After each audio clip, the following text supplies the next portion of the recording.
I had always been an early riser. By the time 7:30 a.m. hit, I was usually up, mentally preparing myself for the day. But that day, just as I was getting up, my phone rang. It wasn't the usual work-related call or even one from a friend. It was Mark, my husband. Strange for him to call when he was just in the next room. I picked up. "Hello?" "Jessica, you need to move your stuff out of your room," he stated, without any warmth or greeting. Confused, I sat up straighter in bed. "Why would I do that? It's my room. Sarah needs it." His voice was firm, almost as if this wasn't up for discussion. I frowned. Sarah was Mark's niece, a 25-year-old who had lived a life of ease and reliance on others. She hadn't worked a day in her life, instead choosing to take from her grandparents and anyone else willing to give, including Mark. In her eyes, I was just the stupid auntie, a term she often used behind my back, though sometimes bold enough to use in front of me when she wanted to belittle me. However, to demand my room, this was a new low, even for her. Why does Sarah need my room? I tried to keep my voice steady, but it trembled with a mix of anger and disbelief. "She's moving in, and she wants that room," Mark replied, his tone dismissive. "But that's where all my things are. Where am I supposed to go?" I could feel the sting of tears, but I held them back. "Just find another room or put them in storage. I don't know. Figure it out." I was in shock. After everything I had done for this family, this is how he treated me? Our marriage wasn't perfect. In fact, we had been sleeping in separate rooms for a while now. But to be told to vacate my own space in my own home for a girl who had shown me nothing but disrespect was a new low. I took a deep breath. "Mark, I am not moving my things. That's final." There was a pause. "We'll see about that." And with that, he hung up. The conversation left me rattled. I sat there for a few moments, trying to process what just happened. Our relationship had its issues, yes, but this blatant disregard for me, for our life together, was something I had never expected. And as the weight of the situation settled in, I knew one thing for sure. I couldn't let this stand. Whatever game Mark and Sarah were playing, I had to be ready for it. This was my home, my space, and I wasn't going to be pushed around any longer. I walked through the front door after a grueling day at work, hoping for a moment of peace. But instead, I found Mark and Sarah sitting in the living room, their faces grim. It was clear that my refusal to give up my room had set things into motion. Sarah looked me up and down with a smirk, her arrogance palpable. "So, I heard you don't want to give up your room," she said, her voice dripping with mock surprise. "That's right," I responded, my tone firm. "I live here, Sarah. That room is mine." Mark interjected, trying to play peacemaker. "Jessica, can't you just move your stuff to the guest room?" "Why should I? Why does she get my room?" I replied, looking from him to Sarah, who sat smugly, enjoying every moment of my discomfort. "Because she's family and she needs it," Mark answered, a hint of irritation creeping into his voice. "I'm your wife, Mark, or have you forgotten that? I'm family too," I snapped back. Sarah laughed, her voice high-pitched and mocking. "Come on, Auntie Jessica, it's just a room. You can't be that attached to it." I took a deep breath, trying to keep my composure. "It's not about the room, Sarah. It's about respect. You can't just come in and demand things as if you own the place." She rolled her eyes.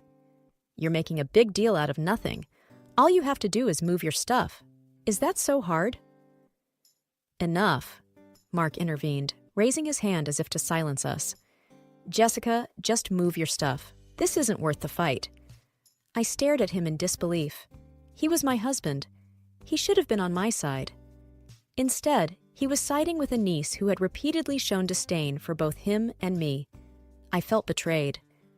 "Mark, I won't be bullied into giving up my space. Not by you, not by her," I said, pointing at Sarah.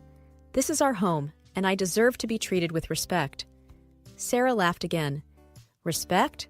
From what I've seen, you don't deserve any." I was taken aback by her audacity. How had this young girl become so emboldened to disrespect me in my own home? "Sarah, you might think you can walk over everyone, but not me. I won't be pushed around," I said, with as much dignity as I could muster. Mark sighed, rubbing his temples as if the weight of the world was on his shoulders. This is getting us nowhere. Just move your stuff, Jessica. I shook my head. No, I won't.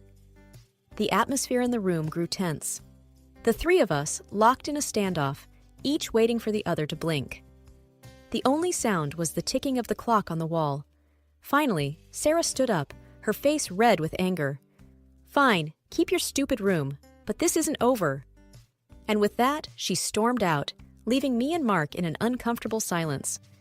I could tell this was only the beginning of our troubles. The next morning, as I prepared my morning coffee, my phone buzzed with a notification, a text message from an unknown number. I opened it, curious. You should have given me that room. You'll regret crossing me. A cold shiver ran down my spine. I knew instantly who it was from. Sarah. I replied, trying to keep my cool. You don't scare me, Sarah. This is my house, and you can't dictate what happens here. Almost instantly, her reply came in. This isn't over, Auntie Jessica. You have no idea what I'm capable of. Just as I was trying to process this new threat, Mark walked into the kitchen. He looked tired, dark circles under his eyes. What's wrong? I asked, showing him the messages. Look what Sarah's sending me. Mark looked at the screen for a long moment.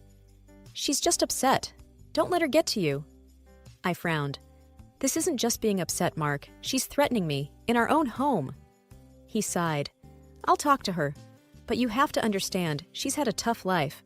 Losing her parents at a young age wasn't easy. I interrupted him. That doesn't give her the right to behave this way. She's an adult, not a child. Mark looked away, clearly torn between supporting me and defending Sarah. I'll handle it, okay? But the conversation was far from over.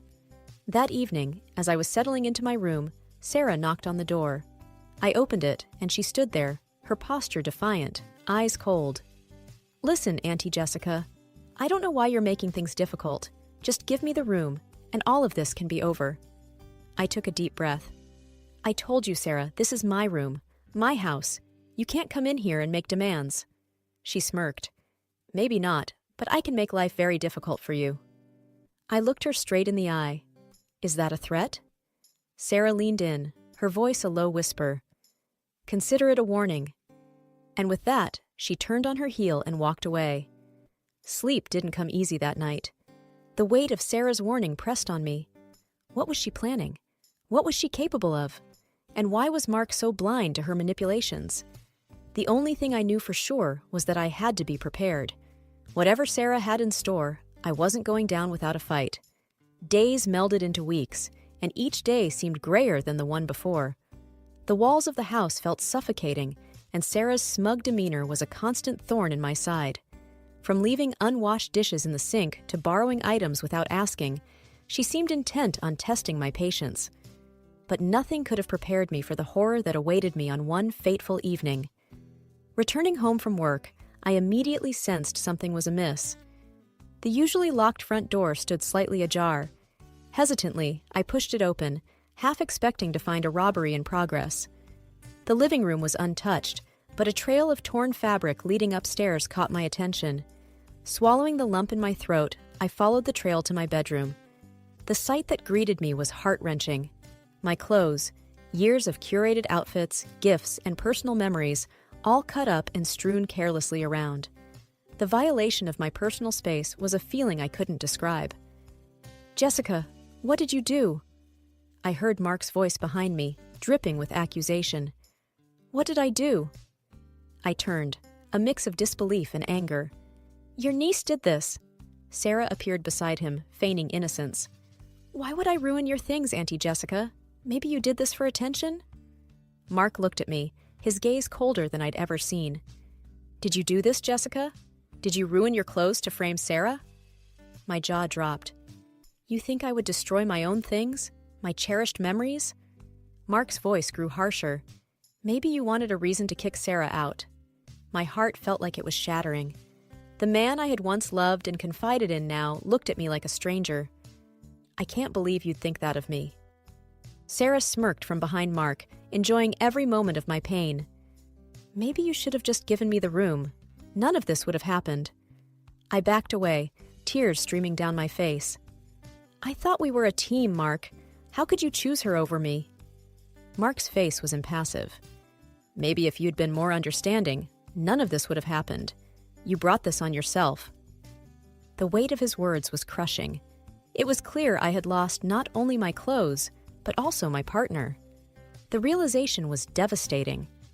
That night, I packed a bag, knowing I couldn't stay in a house where I felt so alone and betrayed.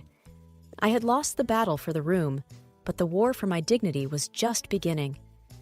The weight of the past few weeks felt like 100 bricks pressing down on my chest. Every look, every word exchanged in that house, they all came rushing back. With my bag packed, I sat in the living room, the silence only interrupted by the ticking of the grandfather clock. As I waited for a taxi, the realization hit me. This wasn't just about a room, my clothes, or even Sarah. It was about respect, trust, and my place in this family. My phone buzzed, a call from Lisa, my best friend. "Hey, Jess," she said, her voice filled with concern. "I heard what happened. Are you okay?" "I don't know," I replied, trying to keep my voice steady. "I feel so lost, Lisa. I never thought Mark would turn on me like this." Lisa sighed. "Sometimes, people show their true colors when faced with difficult situations. Maybe this was a wake-up call." "You're right," I murmured. "But what am I going to do now? I've invested so much in this relationship and this house." "You need to make a decision for yourself," Lisa advised. "For your well-being and your future. Don't let anyone else dictate your worth." Lisa's words resonated deep within me. Mark's parents and Sarah had taken so much from me already, my peace, my happiness, and even my own space. But they couldn't take my self-worth unless I let them. It was time to reclaim it. Determined, I made my way to the bank the next day. As I sat in the financial advisor's office, I explained my situation. "I want to ensure that my assets are protected, and I need to know where I stand financially," I said. Mr. Harris, the advisor, nodded sympathetically. "We can definitely help with that. Let's review your accounts and see what we can do." As we delved into my finances, it became evident that I was the primary contributor to most of our investments and accounts. Mr. Harris looked up from the paperwork. "Mrs. Thompson, it appears that you've been the major breadwinner here. If you decide to divorce, you have a strong case for a significant portion of these assets." My heart raced. Divorce. The word felt heavy, yet in a strange way, liberating. Could I really take that step?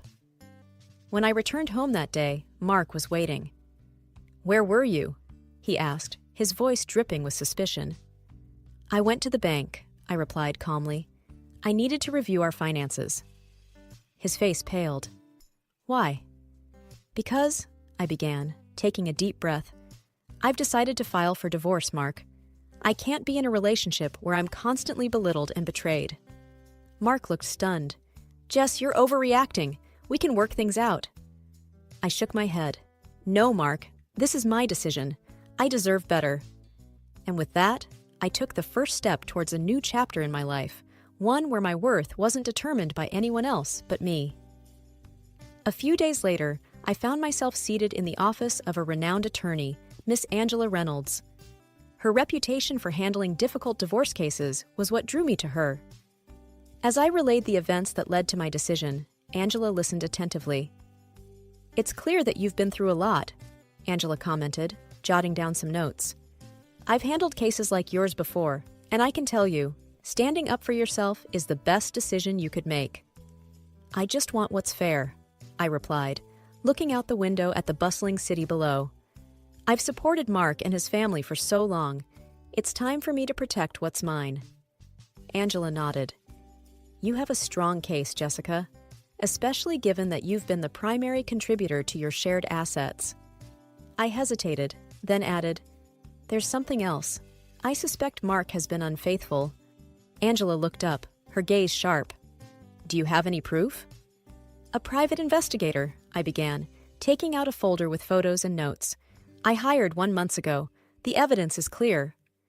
Angela skimmed through the documents, her expression growing more serious with each page. "This changes things considerably. With evidence of infidelity, the court is likely to view the case in your favor." Relief washed over me, but there was a gnawing feeling at the pit of my stomach. I had to confront Mark with the truth. That evening, I returned home to find Mark in the living room, surrounded by old photo albums. Memories of better times. "Jessica," he began, his voice shaky, "I've been thinking, maybe we can work things out?" I placed the folder on the coffee table, the photos facing up. Mark's face drained of color as he recognized the woman in the photos.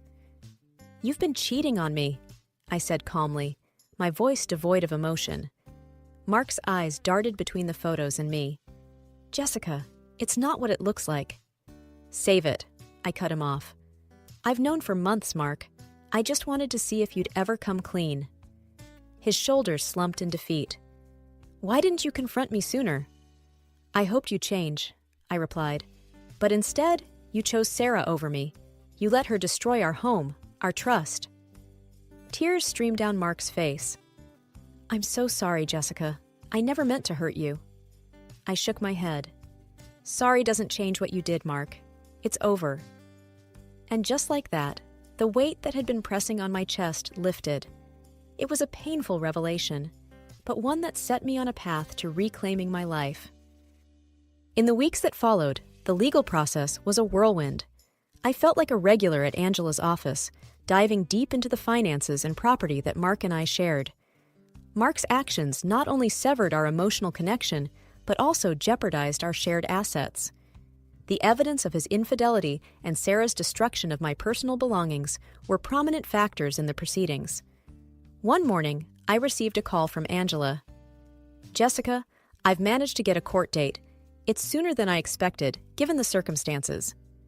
"That's great news," I replied, a fire igniting within me. I was ready to see this through. On the day of the hearing, the courtroom was filled with tension. Mark sat across from me, looking defeated and tired. Sarah was also present, her arrogant demeanor unchanged. The judge, a stern-looking woman with sharp features, looked through the files presented before her.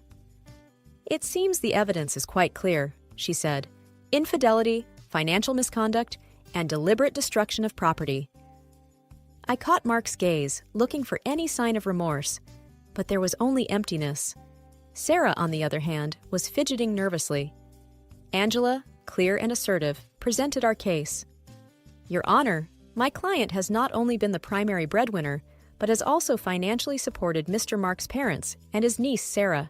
She's been through emotional trauma and has lost personal belongings due to the actions of the defendants." Mark's lawyer tried to present their side, portraying Mark as a loving husband who was misled by Sarah. But the evidence was overwhelming. After what felt like hours, the judge gave her verdict. In light of the evidence presented and the actions of Mr. Mark and Miss Sarah, the court rules in favor of Miss Jessica. I exhaled deeply, feeling a wave of relief. It was a victory, not just legally, but also personally. I was reclaiming my life. Outside the courtroom, Sarah approached me, her bravado gone. "Jessica, I'm sorry," she began, her voice quivering. "I never thought things would go this far." "Your actions have consequences, Sarah," I replied coldly. "It's time you learned that." Mark tried to catch my attention, but I walked past him. There was no room for reconciliation. I had given him chances before, and he had thrown them away. It was time for both of us to face the outcomes of our choices. Retribution, it seemed, was finally mine. Spring's rejuvenating spirit mirrored the changes in my life. Gone were the gloomy days in the big, suffocating house. Now, I enjoyed the city views from a modern apartment, a fresh start, and a place of my own. My morning routine was interrupted by a call. An unfamiliar number flashed on the screen, but I had a hunch. Taking a deep breath, I answered, "Jessica, it's me, Mark." I stiffened. "Why are you calling, Mark?" His voice, a mix of desperation and hope, came through. "Things have changed, Jessica. I realize now how wrong I was. Everything's fallen apart since you left. I was wondering—" "Get to the point," I said curtly. "I need you, Jessica," he blurted out. "Financially, everything's a disaster. Sarah took advantage of my bank accounts, ran up huge debts. We had to move in with my parents. They sold the house to cover her debts and now we're all squeezed together, constantly fighting over money. A bitter smile formed on my lips. So you're calling because you want help? Money? Not just that, he pleaded. I want you back, Jessica. I made a huge mistake. I took a moment, letting the gravity of the situation sink in. Mark, while I sympathize with your situation, you made your choices. I've moved on, and you need to find your own way now. Before he could respond, another voice piped up in the background. Auntie, help me out just once. I promise I'll change. It was Sarah, her voice sounding very different from the arrogant and demanding tone I remembered. I sighed deeply. Sarah, I hope you find the path to change truly, but it's not my responsibility to fix the consequences of your actions. The call ended with a heavy silence. It was difficult, hearing their desperation, but I knew I had to stand firm. To rebuild myself, I had let go of the toxicity that once consumed me. There was no turning back. As the days turned into months, I immersed myself in my work, found joy in little things, and adopted a playful cat named Bella. Life had its challenges, but it also presented beautiful moments of growth and contentment. One evening, while reflecting on the past, I realized that despite the pain, those experiences shaped me into a stronger, wiser woman. I felt an inner peace, knowing that after every storm, a new dawn awaits. And as the sun set that day, I embraced my new life, grateful for the journey and the lessons it brought.